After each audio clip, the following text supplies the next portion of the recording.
একতরফা ম্যাচ হবে এরকম কিছু না। এমনও হতে পারে যে ১-০ অথবা ২-১-এর ম্যাচ যদি আর্জেন্টিনা জিতে তাহলেও তারা খুশি থাকবে। মানে অ্যাটাকিং একটা ফুটবল আমরা দেখতে পারবো। এবং যদি বলি যে আজকে যে সময়টায় খেলা হচ্ছে বাংলাদেশ সময়, মানে বিশ্বকাপে আর্জেন্টিনা কি করবে না করবে তার একটা হয়তোবা পূর্বাভাস আজকে বোঝা যাবে।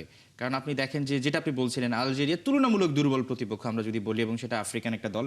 এরপরে জর্ডান রয়েছে আর্জেন্টিনার সামনে, এশিয়া থেকে তারা গিয়েছে এবং এই প্রথমবারের মতো, সেটাও সহজ প্রতিপক্ষ।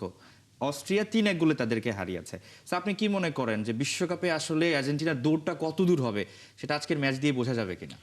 ম্যাচ দিয়ে অবশ্যই বোঝা যাবে, কিন্তু বিশ্বকাপ আসলে কোনো স্প্রিন্ট না, এটা একটা ম্যারাথন আরকি। রাইট। তো প্রত্যেক ম্যাচেই আসলে ম্যাচ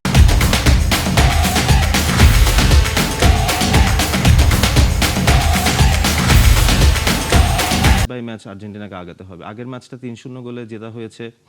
এই ম্যাচটাতেও তারা চেষ্টা করবে যে বল নিজেদের কাছে রেখে আস্তে ধীরে, হয়তোবা এটা অনেক বেশি যে একতরফা ম্যাচ হবে এরকম কিছু না।